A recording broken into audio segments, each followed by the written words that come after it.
ospital. Kasi nga po, pinapatay na yung mga drug war victim bago pa dumating ng ospital. Phone, pocket wifi, charger, pati po mga playing cards po, Your Honor.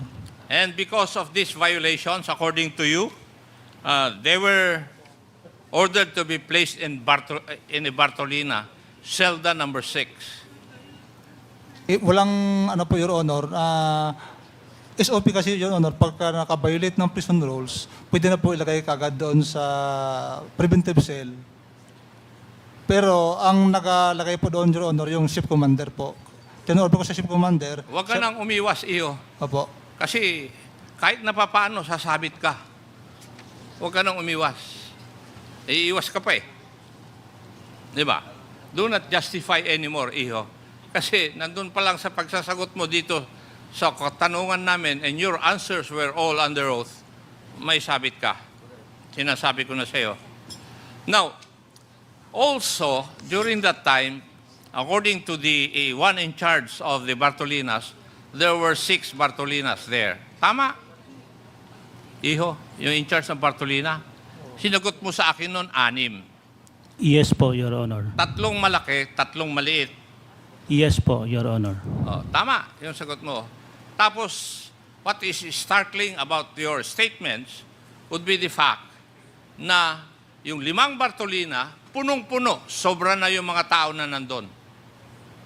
That was your answer sa aking pagtatanong nung nandun ka nakaupo. Yes po, Your Oh, Honor. so, punong-puno. Pero ang sinagot mo, doon sa Celda number 6, 2 lang ang nandun. Tama?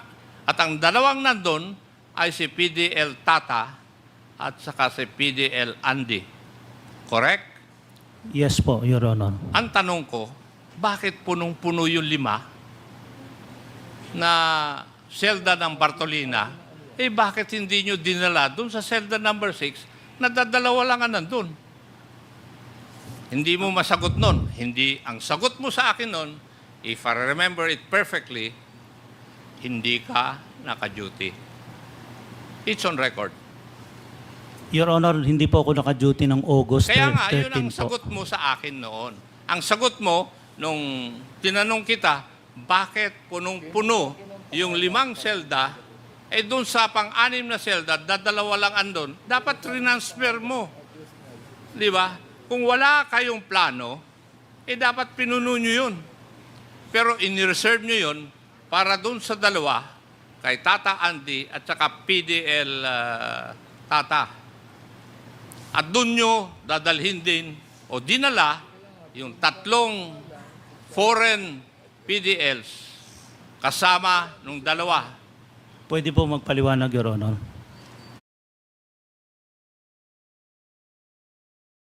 Ano ipapaliwanag mo, iho? Wala pa naman akong, ang tinatanong ko, hindi ba ganun ang nangyari? Ang pag-a-assign po kasi Akala ko ba hindi ka duty, kaya hindi mo alam? nung August 13 po ako hindi duty, Your Honor. Nung Sabado. Kaya Sabado-Linggo man po ang Kaya nga, rest day ko. Huwag ka nang umiwas, iho, at sabit ka rin. Sinasabi ko na sa iyo. Kasi yung mga circumstances would point to the fact na kaya ko nga tinanong nung araw na yon, ilan ang Bartolina? Ang sagot mo, 6. 3 malaki, 3 maliit.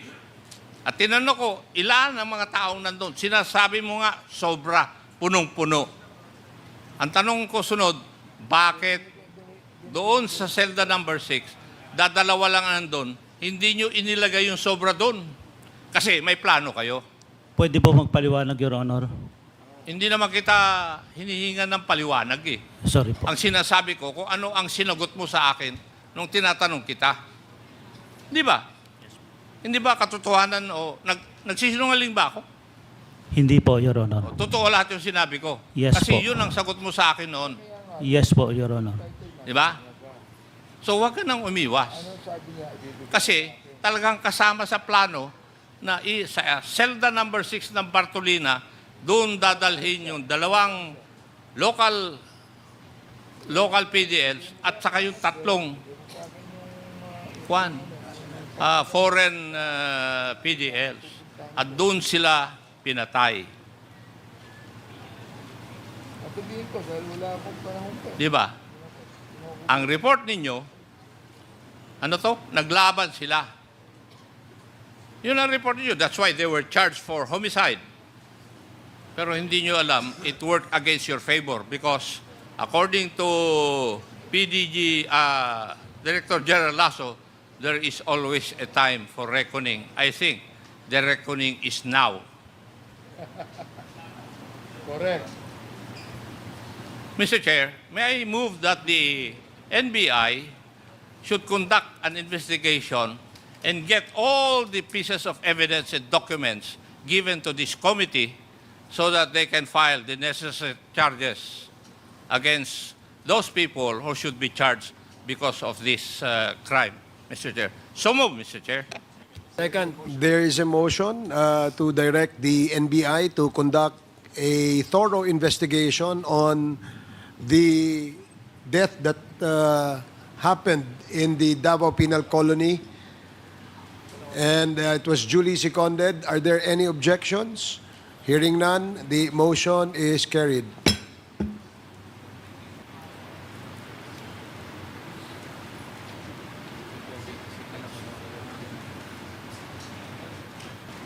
Thank you, Mr. Chair. Congressman Agop. Before that, please allow the chair to ask just very short questions kay ano. Colonel Leonardo, last hearing, we asked you to submit your SALN, and you have submitted that to the committee. I have it here with me. And dito sa iyong SALN, sinabit mo dito ay yung year 2021, ang iyong net worth ay lumalabas na 6.6 million pesos. Is that correct? Correct, Mr. Chair. You have the copy of your SALN there, no? Wala po akong kopya ang dala. Comsec, can you provide him a copy of his document that he submitted? Matanong ko lang, is your wife working? Does she work? Or what does your wife do? Sa bahay lang po, Mr. Chair. So, siya housewife? Opo. No business? Maliit na business lang po, Mr. Chair. Kasama niya yung daughter ko. So, your daughter has a business? Yes po, Mr. Chair. Pwede bang malaman ano yung business? Meron pong car wash lang po, sir. Saan car ito? wash. Sa Manila? Sa Davao po, Davao. Sa Davao? Davao po. Okay. Pwede bang malaman ano ibig sabihin itong Sarleon Logistics? Nakalagay dito, you were asked kung ano yung iyong business interest at saka ano yung financial connections mo. Ang nilagay mo rito are Sarleon Logistics in Davao. Nature of business, interest and financial connection, personal. What is this Sarleon Logistics, Colonel? At tracking po nung araw yan, Mr. Chair, na nalugi rin po, Mr. Chair, na nahinto po. Nahinto? Ang nagmamanage po niyan, yung anak ko rin po. Yung alin yung? Yung anak ko rin po, yung anak ko po ang nagmamanage. Tracking business po yan. Naka-under subcontract po sa LBC, yung pong nagdi-deliver ng mga cargos po. So, nagde-deliver ng cargos from the pier to the port? From the port? LBC po. LBC. LBC warehouse. Door to door po namin. Ganun po. Okay. So, truck ito. Ilang pirasong truck ito? Meron pong, sa naalala ko lang po nung panahon na yan, meron pong mga L300, meron pong more or less po mga 6, Mr. Hindi po ako sure kasi hindi po akong nag-manage dahil ako po ay nagtatrabaho pa po nung araw. Pero, family business nyo to? Sort of, Mr. Chair. Bakit sort of? Hindi 100% sa inyo? Kasi po yung misis ko nagbigay po ng konting puhunan din, hindi lamang po solo ng anak ko nung mag-asawa siya, Mr. Chair. Pero ito ay negosyo ng misis mo at ng anak mo? Bali sa anak po, kaya lang may share lang po itong aking... Si misis. Mr. Okay. Ilan ba anak mo, Colonel? 2 po.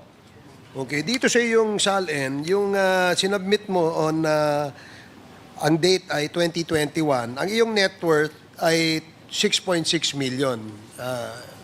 Can you confirm that? Opo, Mr. Chair. Okay. Pagdating naman ng 2022, ang net worth mo ay tumaas ng 8,150,000 pesos. Tumaas ka ng mahigit almost 2 million pesos. Tama po ba? Can you confirm that?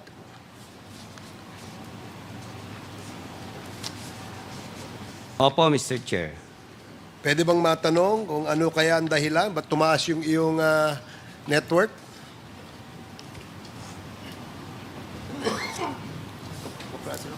Nadagdagan po kasi yung aking ito pong IT equipments po. Nadagdagan Yung mga gadgets, mga cellphone, IT equipment, laptop po. Nadagdagan din po ako ng 2020 na ano po. Ayun din pala. hindi naman tumaas yung Yung kas. Yung kung ano yung yung dinagdag kas mo, po. kung ano yung sinabi mo rito na iyong personal properties gaya ng IT equipment, laptop, cellphone, guns, firearms, cash at motorcycle, BMW, GS1 250, furnitures and fixtures, hindi naman nagbago noong 2021 at saka noong 2022. Saan banda tumaas yan?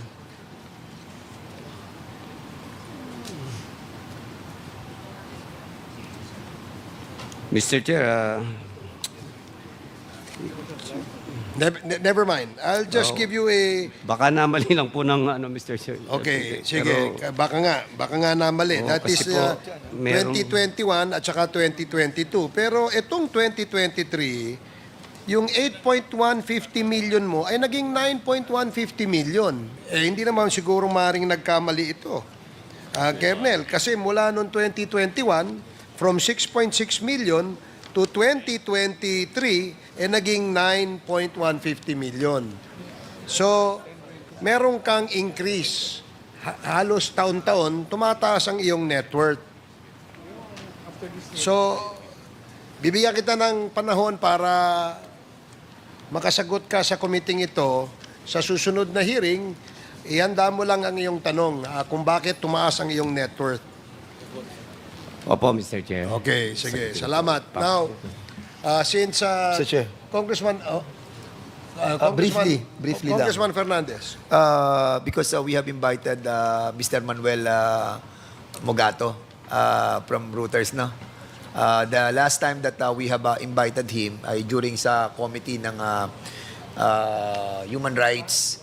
Unfortunately, Colonel Patay is not around right now because we remember in the last hearing that we conducted, you mentioned about those not petty crimes, but those small crime that was committed in accordance with General Rodriguez, yung namatay na general, na nagsabi sa iyo, Hindi po Rodriguez, Your Honor. General Mendoza.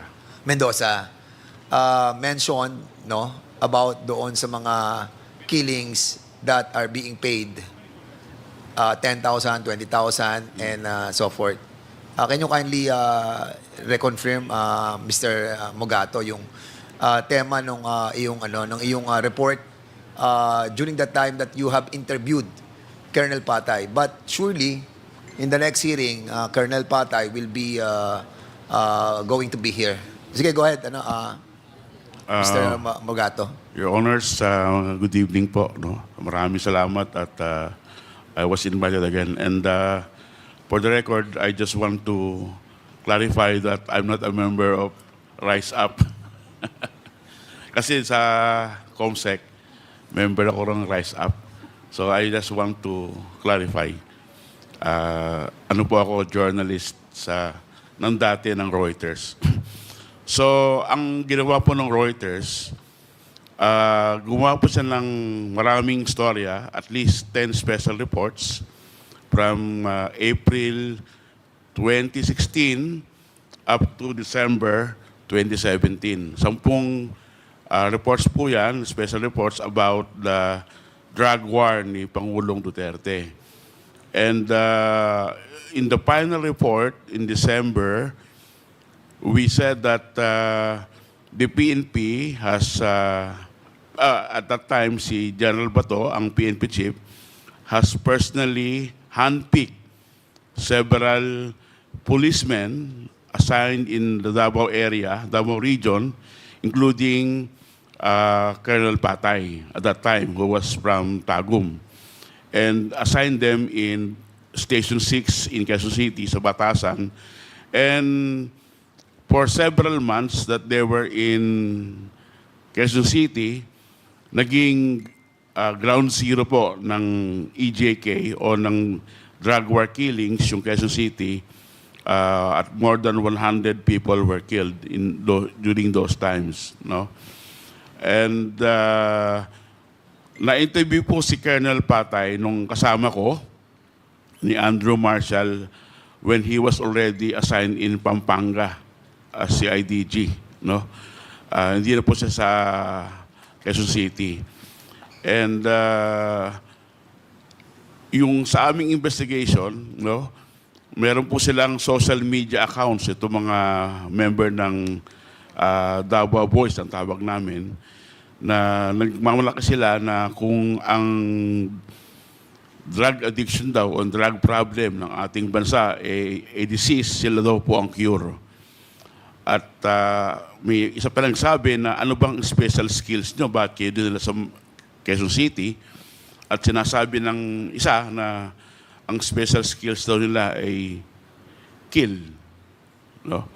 So, lahat po nung na records nung at that time, nung 2016, masyado pong mapait ang ating PNP sa mga reporters. Lahat po ng kanilang progress report, special report, mga ballistic report, autopsy report, ibinibigay po sa ating mga reporters. Kaya nakapag-compile po kami ng maraming reports galing sa pulisya all over Metro Manila. Lahat ng drug war killings. At gumawa po kami ng report na minamap po namin kung saan nangyayari yung mga patayan. At yun po, karamihan sa mga patayan ay nangyayari sa Caloocan, sa Manila, sa Manaba at sa Quezon City. Sa Quezon City, ang pinakamaraming pangyayaring patayan ay doon po sa Station 6, kung saan si Colonel Patay yung commander at that time. So, dahil po dyan, yung aming report nakatawag ng pansin. Actually, Your Honors, hindi lang po ang Reuters ang gumagawa ng drug war stories. Lahat po ng media, local at foreign, ay gumagawa po ng drug war stories. Pero kami lang po ang nagtiyaga na magsulat mula umpisa hanggang dulo para pakita na sinasabi namin na ang mga pumapatay, pati yung sinasabi nilang riding in tandem at vigilante, ay pwedeng police din po ang gumagawa. In other words, Mr. Mugato, you were saying that you have a direct communication with the different station commanders all over the NCR during that time? Nung simula Dahil po, meron kayong parang text group? wala pong text group. Kasi binibigay po nila yung report yung kopya. So in other words, lahat ng mga Nung una po, killings. from July 2016 hanggang December 2016, napakabait po ng ating mga pulis at sinishare po nila lahat ng data. Kasi pag may patayan po sa gabi, sumasama po yung mga reporter, hindi lang po Reuters, lahat po ng mga photographers at reporters, sumasama po sa mga punerarya na may pick up ng patay. So hindi lang po yung namatay sa nanlaban, pati yung mga itinatapon sa mga vacant lots, no? So, Yung mga may masking tape, may mga karatula. So, kailan siya natigil? Kailan sila nagigpet sa mga reporters on not relating anymore those reported killings? Pagdating po ng Abril 2017, nung mag-file po ng kaso si Senator Trillanes sa ICC, nagsara na po ang gripo ng ating PNP. Wala na po silang binibigay na report sa amin. Pati po yung pamilya ng mga biktima ay hindi na rin binibigyan ng report. Pero sino yung nagsabi sa inyo, Mr. Mogato, na ang presyo po doon sa mga personalidad na papatayin nagre-range from 20,000 to 60,000? Kasi you were saying before, di ba, meron kayong sinasabi na sinabi sa inyo ni General Mendoza Si General Mendoza po kasi gumawa siya ng isang special report on EJK na sinabit niya po sa CBCP at that time. Ang alam ko, ang pinagbigay niya ng kopya ay si Father Intengan. si Archie, Father Archie Antenga ng Ateneo? Opo. Kasi doon po kami nag-meeting sa opisina ni Father Archie sa Ateneo. Doon po Yes. namin ini-interview si General Mendoza. So doon po na so binibigay po niya yung nabigay niya sa amin report. At sa report niya may reward list nagsisimula po sa 10,000 pesos sa ordinaryong drug user or courier or street peddler. So 10,000 po. Pagka medyo may posisyon, barangay captain o mayor, tumataas po yung presyo. Magkano pag mayor po? Ang alam ko parang 50,000 po. Pag congressman? Ay, wala po eh. Wala naman na. Hindi ko po alam kung may member ng Congress na involved. Anyway, meron din po kayo sinabi na active pa yung isang PNP ngayon na nandito po sa loob ng ating pong PNP organization. Pero during that time, you were not able to reveal it, correct? Opo, kasi meron po kaming pangako doon sa police officer na hindi po namin siya bibigay yung identity. Kasi alam niyo po yung mga reporters po, kami mga journalists, nabubuhay sa trust ng aming mga sources. So ayaw po namin sirain yon. Yung active officer po na yon, ibinigay po sa amin ni General. Kasi nalaman po ng mga editors ko na hearsay lang po yung report ni General. Kasi hindi po siya yung actual na nakakaalam nung Oplan double barrel at nung kalakaran o nung reward list. Kaya sabi namin, kung pwede mo kaming ipakilala dun sa iyong source na mismong nakakaalam nung kalakaran. Kaya isinama po niya sa isang meeting sa isang restaurant sa Green Hills itong active duty na PNP officer para ikwento sa amin yung kalakaran. Pati yung sinasabi ng polis na, kasi nga, nung unang panahon, pagka nagkakaroon lang ng laban, hindi lahat namamatay, may tumatayo. No? Kung maalala nyo, may pinakita kayong video yung kay Murillo na nabuhay siya. No?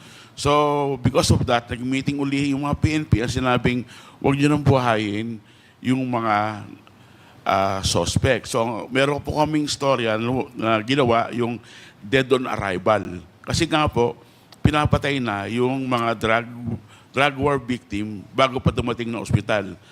At paano po naming nalaman na pinapatay? Kasi sa autopsy report, lumalabas na yung mga tao po ay binaril ng mga lapitan. Paano po malaman na binaril ng mga lapitan? Kasi meron pong tattooing sa katawan at sa ulo yung mga biktima. Kasi kung nagkaroon po ng encounter o labanan, wala po yung tattooing kasi malayo eh. No? Malayo po yung, wala pong gunpowder burns dun sa katawan ng namamatay. Ito po, sabi ng doktor, malapit. No? Kasi nga may tattooing. At pati yung trajectory ng bullets, hindi nagsasuggest na may encounter. So talagang tinutuloy na po yung mga ilang drug war victims para hindi na mabuhay at tumayo. Kasi maraming insidente na tumatayo yung kanilang nabaril pag dumarating na yung soko para mag-imbestiga. Okay, Mr. Chairman, kasi we have already somehow established yung killings doon sa correctional. And this time, this is something that we have to focus as well. Dahil marami po yung mga biktima na namatayan. According sa kanina kay kay Mr. Jokno, more than at least a little bit of 20,000 no? Ang naging biktima po nitong Dragon War. And basically, Mr. Mugato, we will be inviting you over again, no? Kapag andito na po si Colonel Patay. And I hope that Colonel Patay will somehow have a change of heart, no? And reveal everything in this Quadcom for us to really see and peret talaga yung katotohanan, no? And kay ano naman po kay Ma'am Garma, can we also require you to submit your SALN during your incumbency as GM of the PCSO? Can we expect to submit that to us in the next hearing? Yes, thank you. And also sa ano natin sa PNP, I think Colonel Villela is still active, ano? Nasa Krami po ba si Villela?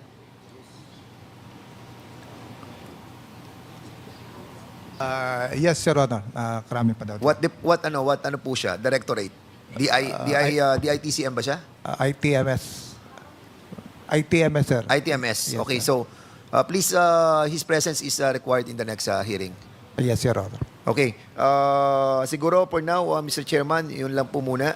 And, naging pulis at attaché ba siya sa New York?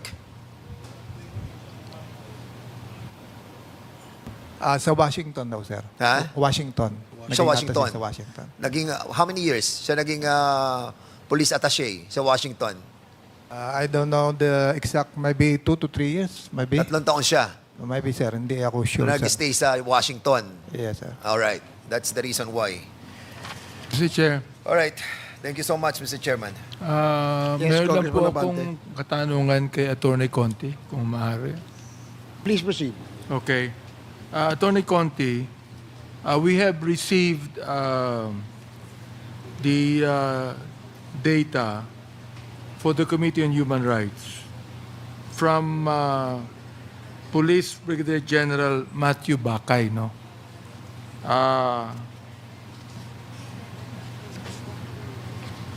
Nakalagay po dito lahat ng mga suspect, lahat ng mga napatay na tinawag nilang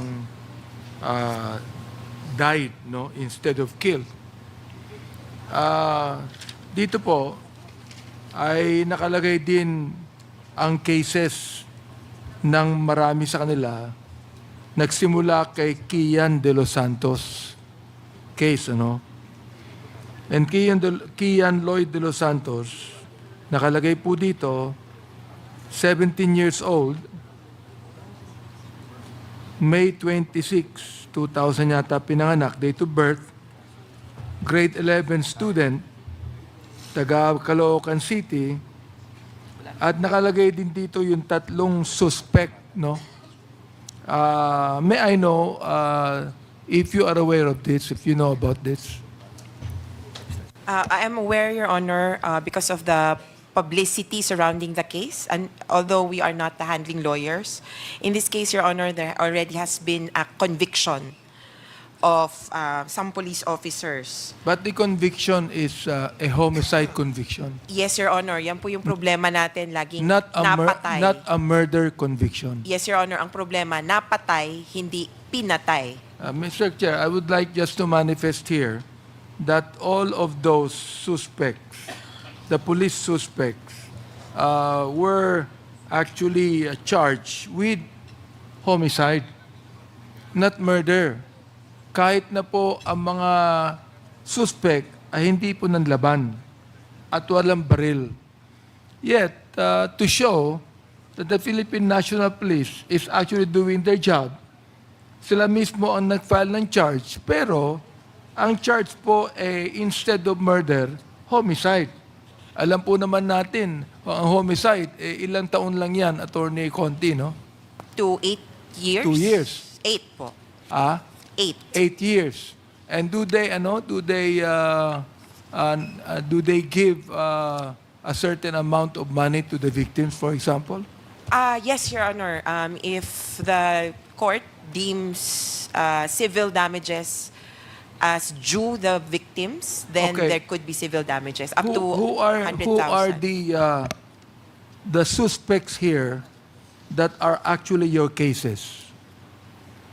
Your Honor, I don't have a copy of the list of given by Yeah, I will show you Officer a copy Bakay. of this. So Yes, but if I may raise, Your Honor, at the previous hearings, we mentioned that the case that we directly handled was the one against Virgilio Cervantes et al., the most recent conviction of 4 police officers for homicide in Caloocan, Your Honor, a killing that occurred in September 2016 of a father and son.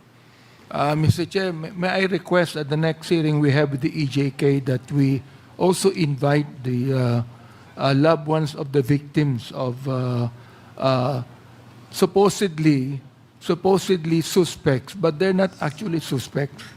Ibig sabihin, we just do not want to investigate here in this committee those that were killed who are actually drug lords, but those who were killed by the Philippine National Police officers that were actually of mistaken identity, and those who were not even drug addicts. Now, of course, the Philippine National Police sent us a data also that there were 440 drug addicts that were killed when they should not have been killed.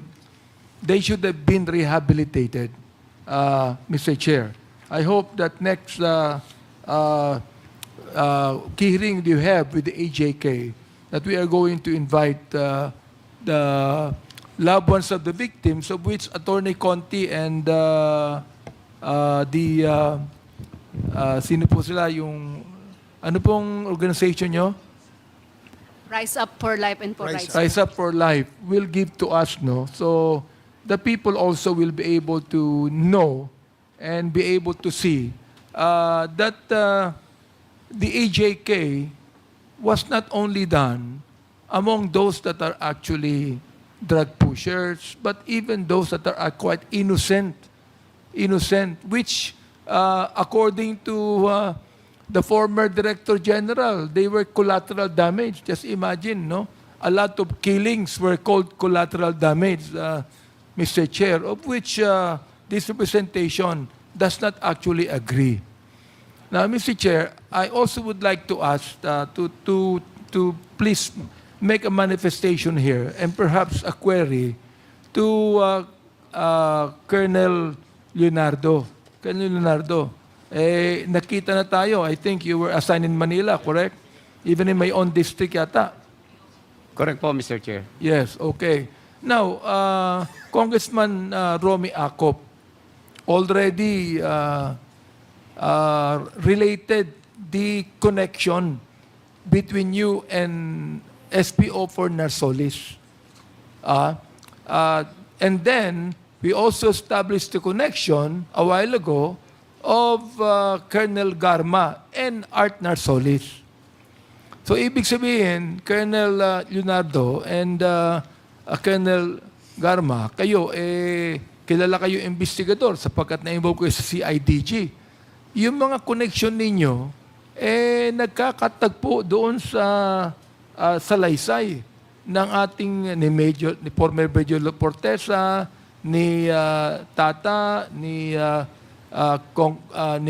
Colonel Padilla, ay nakakapagtaka naman na itinatanggi pa ni Colonel Garma ang kanyang involvement dito. Hindi lang yan, Mr. Chair. We would like also to reiterate the fact that there was indeed a reward system that was even said by Mr. Mogato and even said by Colonel Jovi Espinido, no? During our last hearing. And that reward system is more emphasized when even inside the double penal colony, Mr. Chair, that the PDL, Tata, and sino yung isa?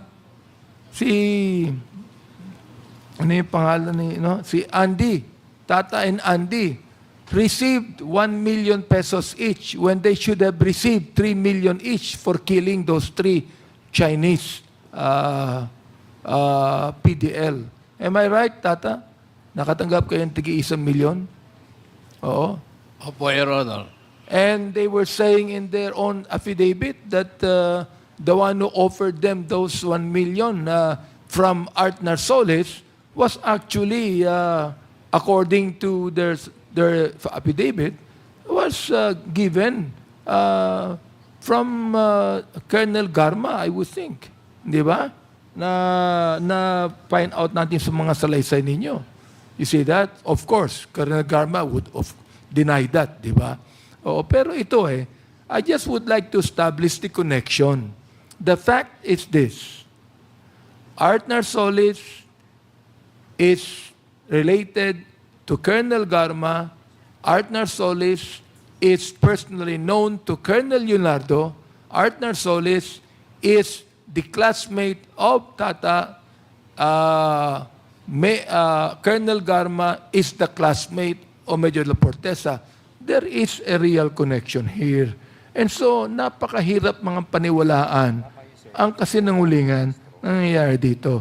Mr. Chair, yun lamang. And I would like to thank the Rise Up and Reverend here, and of course, Attorney Conti. Kanina si Attorney Chel Joknower was here, no? Salamat po sa pagpunta ninyo, and your presence here is quite important to us. Thank you very much, Mr. Chair. Thank you, Congressman Abante. Yeah, we asked the Attorney Conti of the National Union of People's Lawyer, and Rise Up for Life and for Rights. We asked Mr. Manuel Mugato. And now we'd like to ask Attorney Joel Butuyan, a member of the Center for International Law or Center Law, for his statement. Please give us your short statement, Attorney Butuyan. Thank you, Your Honor. Your Honor, we commend this committee for the investigation that it is doing, because the evidence that is being unearthed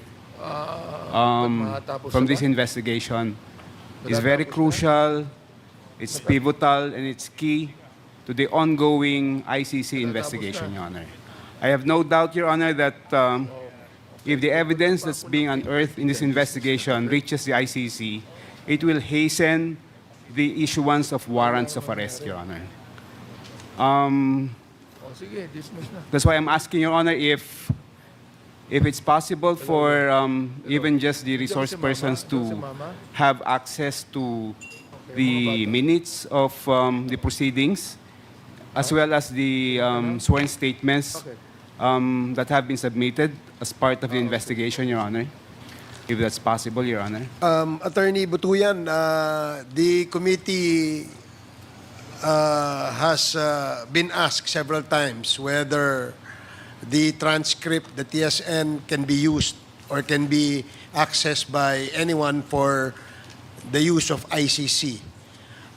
We are not in any way going to provide data or transcript of records to the ICC, because we stand by the statement of our President that we are not member of the ICC. However, since this public hearing have been openly accessed by the public in all social media platforms, you can probably access that through the different platforms available. Thank you, Your Honor. Thank you. By the way, Attorney Butuyan is a former law partner of Attorney Harry Roque, correct? Yes, Your Honor. Okay, thank you. Is it Mr. former, Chair? Mr. Chair, or still present? Not anymore, huh? We parted ways in 2017, Your Honor. Because Attorney Roque is no longer a human rights lawyer. Yes, Your Honor. He is now a political lawyer. We parted ways in 2017, Your Honor. They parted ways in 2017, according to Attorney Butuyan. Thank you, Attorney. Mr. Chair? Yes, Attorney Conti. Yes, I'm sorry, Mr. Chair, but if I may be allowed, Thank you very much for this opportunity again, and you may rely on our continued participation in these proceedings. But we'd also like to invoke the memory of several of the victims. In Cebu, Your Honor, one of the volunteers of Rise Up for Life and for Rights was actually Mr. Chair, killed. may I in request August. Attorney Conti to perhaps mention the names of Yes, those? Your Honor. A volunteer of Rise Up for Life and for Rights was killed in Cebu City. Under curious circumstances, there is no investigation into the case. Butch Rosales was killed August 10th, 2018. This was during the time of one of our resource persons here. And I'd also like to recall the two young men who were killed during the one-time big-time operations in October 2018. Rabi Lopez and Angelito Rosales. Their mothers were here on July Mr. Chair, or it happened 25th. in Cebu City. In Cebu City, Your Honor, Who was October the station 4, who was the 2018. station commander then? Who was this chief of police in Cebu City then? The chief of police, actually, Your Honor, was the resource person, Royina Garma. And I would like to reiterate or to echo the statement of the mother of Rabi Lopez. Go ahead, Because please. among us, Your Honor, there was one person here who was present during the wake of Rabi Lopez. The mother of Rabi, Raquel, says that at the wake, Royina Garma, who was chief of police of Cebu City, and her police officers came to their place. She was enraged and she hollered out and strutted around. And she was angry at them for holding a wake on the death of her son. And ngano daw gibilaran akong anak. And she was telling them that why is there only one dead? There are many of them here.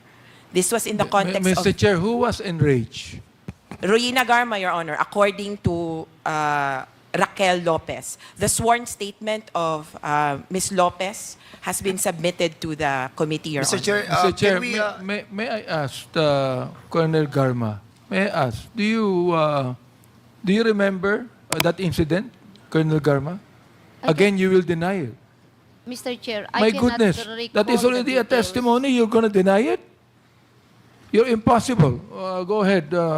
I'm just going to ask, Madam, can you kindly invite that person to appear on the next hearing? We will try, Your Honor, to fly them in again, Your Yeah, Honor. please. Okay, thank you. And at the same time, I'll take this opportunity, Mr. Chair, to invite also Major Mary Jane O. Hastro. GM, you know this personality? Major Mary Jane O. Hastro of PNP. Yes, Mr. Chair. You know her? Yes. We will be inviting over Major Mary Jane O. Hastro. And you know also Attorney Carol K. Paquera. Yes, Mr. Chair. She's your Chief of Staff. Yes, Mr. And Chair. cousin of Narsolis. Yes, Mr. We'll Chair. be inviting over also the COS of the former GM Garma on the next hearing. Thank you so much, Mr. Chairman. Thank you, Chair. Mr. Congressman Chair, Fernandez. are there other victims in Cebu City that you would like to mention, Attorney Conti? Those are the victims from Cebu, but we have a motley of other victims, Your Honor. We will endeavor to invite them at the next hearing, Your Honor. Thank you very much. So, Mr. Chair, although we are, you could be able to invite them in the next hearing that we have here. Thank you. Okay, thank you, Attorney Conti. Thank you, Congressman Bante. We also invited the chair of the Commission on Human Rights, Attorney Richard Palpalatok. You're still up. Would you like to yes, Your Honor. make a statement? We'll just communicate with the committee, Your Honor, because we raised during the last hearing of the Committee on Human Rights on EJK, Your Honor, we raised some issues concerning our investigations, the problem we encountered during the investigation conducted by the Commission with the Philippine National Police, particularly on the sharing of the reports of deaths during the operations of the police, Your Honor. So perhaps we will be seeking the help and support of the committee, Your Honor, in that regard. We will just be sending our letter. please send your Mr. letter Chair, to the committee. may I just ask how many have you investigated so far?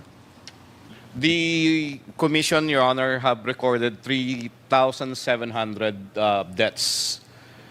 These are motu proprio investigation, Your Honor, conducted by the Commission. And this is composed of deaths in police operations, and some are deaths unidentified assailants, Your Honor.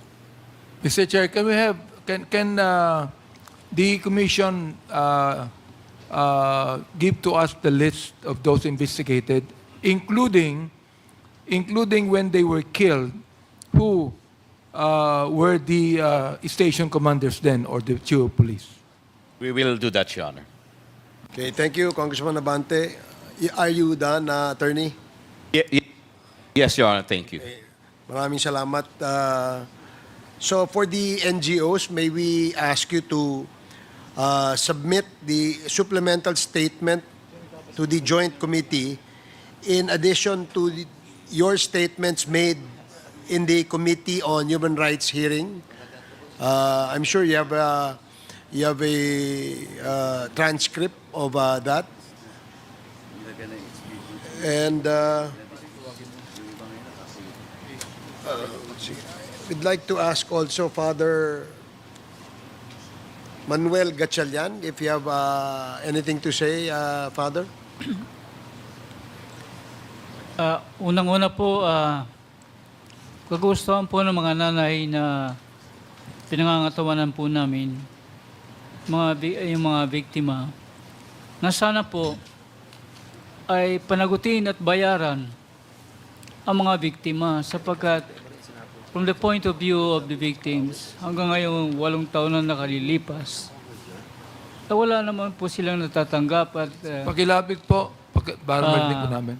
dahilan po sa nawalan sila ng breadwinner, nawalan sila ng mga minamahal sa buhay, at sila ay mahihirap. At sana po sa pagdating ng panahon, kung sakaling mapatunayan na state-sponsored ito, at para hindi matuloy ang impunity, ibig sabihin na patuloy ang patayan, ay kinakailangan panagutin at bayaran po nila ang mga biktima. Kung sakali magkaroon man po ng batas, o sakali mapatunayan na ito ay state-sponsored at saka may mga talagang quota system, rewarding, sana po naman mabigyan natin ng pagpapahalaga, mabayaran ang mga biktima sapagkat hanggang ngayon po sila po ay nagdurusa at may karapatan po naman sila na matamo nila ang katarungan. Salamat po. Okay, maraming salamat po, Mr. Father. Chair.